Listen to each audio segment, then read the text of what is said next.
फेरि पनि स्वागत छ तपाईहरुलाई मेरो एउटा नयाँ भिडियोमा। आशा छ तपाईहरु सबैजना आराममै हुनुहुन्छ होला। आज पनि म केही हरर स्टोरीहरु लिएर आएको छु जो चाहिँ मेरो फलोअरद्वारा पठाइएको हो। र ढिला नगरी लेट्स बिगिन। शङ्खुवा सभाको इन्सिडेन्ट। यो घटना चाहिँ 35-36 वर्ष अगाडि शङ्खुवा सभाको हो। र यो इन्सिडेन्ट चाहिँ मलाई एकजना मेरो फिमेल फलोअरले पठाउनु भएको हो। र इन्सिडेन्ट चाहिँ यस प्रकार जान्छ। मलाई चाहिँ यो कहानी मेरो बोजूले सुनाउनु भएको थियो। यो घटना चाहिँ 35-36 वर्ष अगाडि उहाँ आफैले भोगेको घटना हो रे। त्यो बेला शङ्खुवा सभा अहिलेको जस्तो थिएन। घरहरू टाढा टाढा जङ्गलको बिचमा एक्लै उभिएका हुन्थे। हाम्रो घर पनि त्यस्तै थियो। चारैतिर घना जङ्गल, रात परेपछि झ्याउकिरी र जङ्गली जनावरको डरलाग्दो आवाज मात्र सुनिन्थ्यो। तिम्रो बाजे कामको लागि नागाल्यान्ड जानुहुन्थ्यो। वर्षमा 1-2 पटक मात्र आउनुहुन्थ्यो। म तिम्रो आमा, जेठो मामा र तिम्रो 2 छेमाहरूसँग चाहिँ त्यही घरमा बस्थेँ। तिम्रो आमा र छेमाहरू सानै थिए।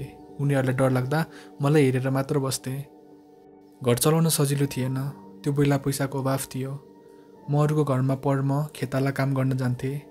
खेतबारीमा काम गरेर केही अन्न र पैसा कमाउँथे। सास ढिलो हुँदा घर फर्किने बेलामा मान्छेहरूले मलाई एउटा बल्दो दौरा दिन्थे, जसले चाहिँ राको भनिन्छ। त्यो राको बोकेर हिँड्दा खराब आत्माहरूले तर्साउन सक्दैन भन्ने हाम्रो विश्वास थियो। जङ्गलको साँघुरो बाटोमा हिँड्दा रातको सुनसान वातावरण र जङ्गली जनावरको आवाजले मलाई पनि डर लाग्थ्यो। तर के गर्नु, बच्चाहरूको लागि हिम्मत जुटाउनै पर्थ्यो। मलाई त्यो जङ्गलको बाटोमा हिँड्दा कसैले पछाए जस्तो लाग्थ्यो, कसैले मेरो नाम बोलाए जस्तो लाग्थ्यो। तर फर्केर हेर्दा कोही पनि हुँदैन थियो। तर मलाई भने बानी भइसकेको थियो अब त।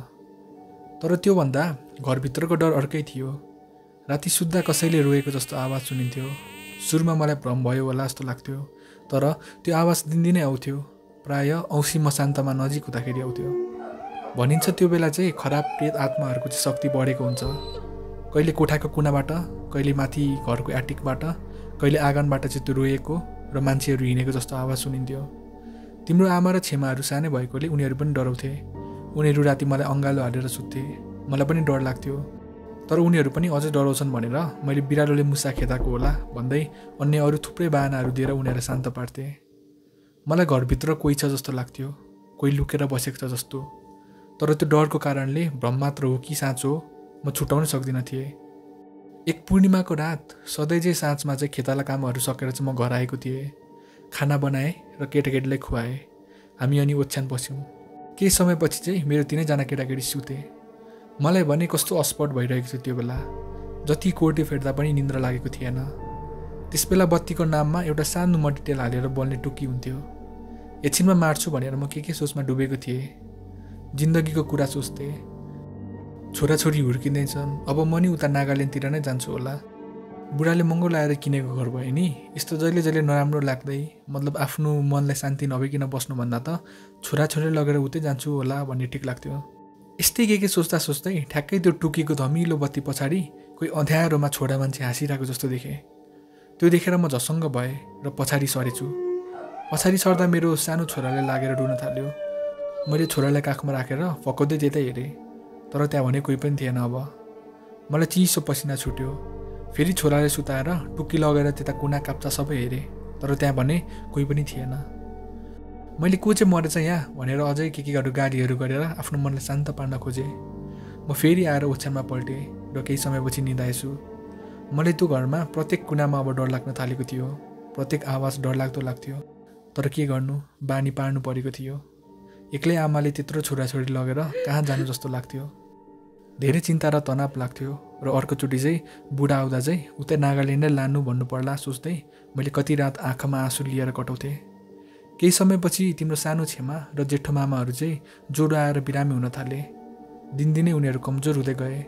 उनीहरूको अनुहार पनि पहिलो भयो र आँखाको चमक हराउँदै गयो। उनीहरू राति ज्वरोले छटपटिन्थे, सपनामा डराएर चिच्याउँथे। म निकै आतिएको थिएँ र उनीहरूलाई गुमाउँछु कि भन्ने डर नै थियो। रातभरि पानीपट्टि गर्दै बसेँ केही दिन। त्यो बेला हस्पिटल भन्ने हुन्थेन। त्यसैले एक दिन मैले एउटा झाँक्री बोलाएँ। झाँक्रीले घरमा पूजा गरेर यो घरमा कुनै नराम्रो आत्माको बास छ जसले तिम्रो सन्तानहरूलाई दुःख दिँदैछन् भनेर भने।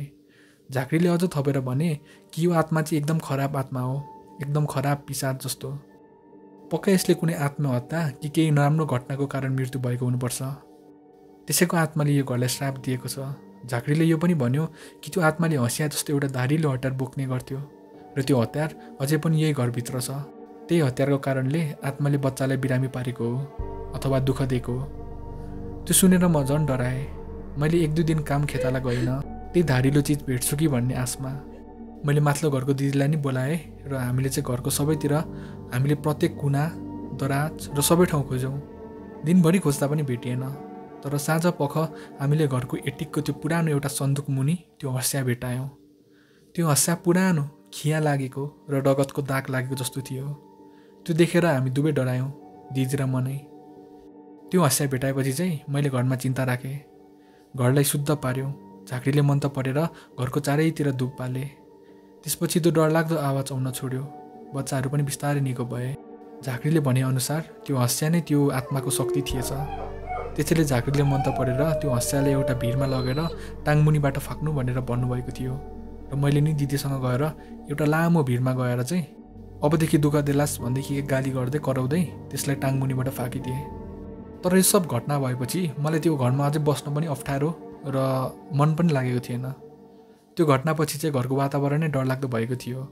अहिले तर्साउनेहरू त्यसो घटेको थियो, तर मनमा हुन्छ नि एक किसिमको नराम्रो डर, पहिला यस्तो थिएछ भन्ने। त्यही भएर त्यो घरमा चाहिँ मलाई पिट्टिकै बस्न मन लागेको थिएन। तिम्रो बाजेले किनेको घर भए पनि उता नागाल्यान्ड हुनुहुन्थ्यो।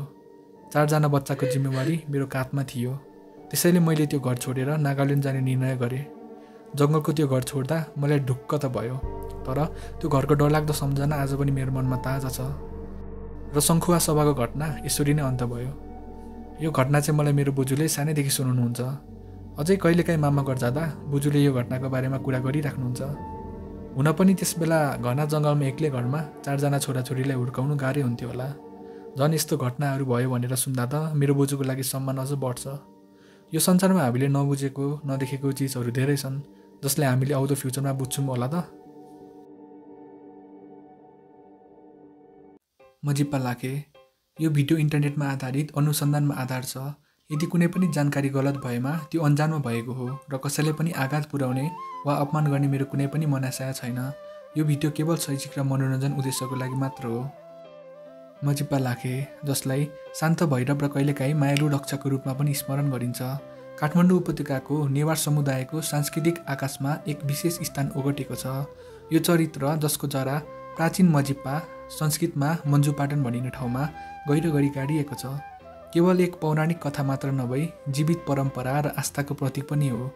किंवदन्ती अनुसार मजिप्पामा एक समयमा मांसाहारी राक्षसहरूको बिगी थियो।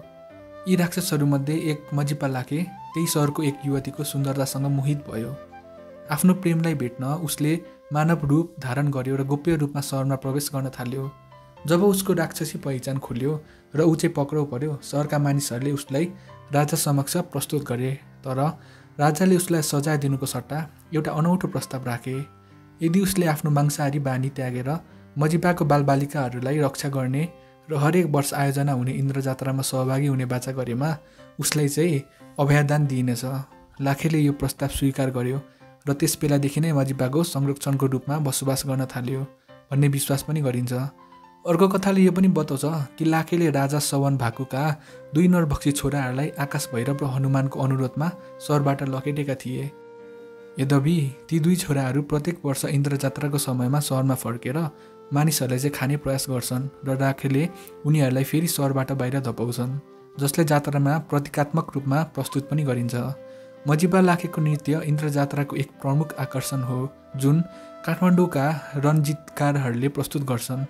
यो अन्य परम्परागत नृत्यहरूभन्दा फरक छ किनकि यसका नर्तकहरूलाई औपचारिक प्रशिक्षण दिँदैन।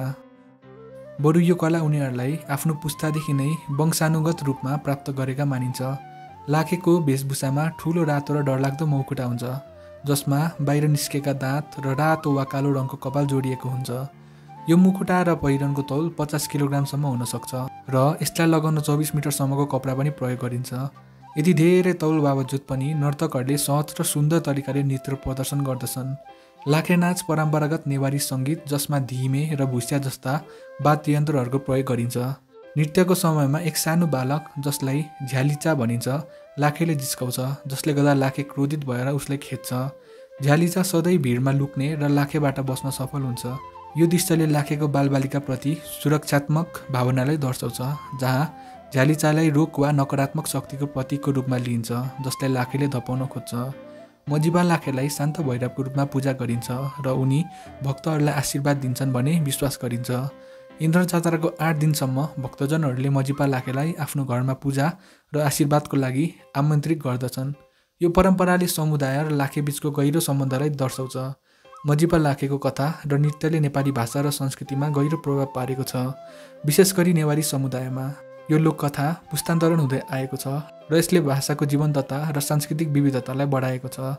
लाखेको डरलाग्दो तर सुरक्षात्मक छविले मानिसहरूको मनमा एक विशेष स्थान बनाएको छ र उनको कथाले नैतिकता, प्रेम र कर्तव्य जस्ता महत्त्वपूर्ण जीवन मूल्यहरू सिकाइन्छ।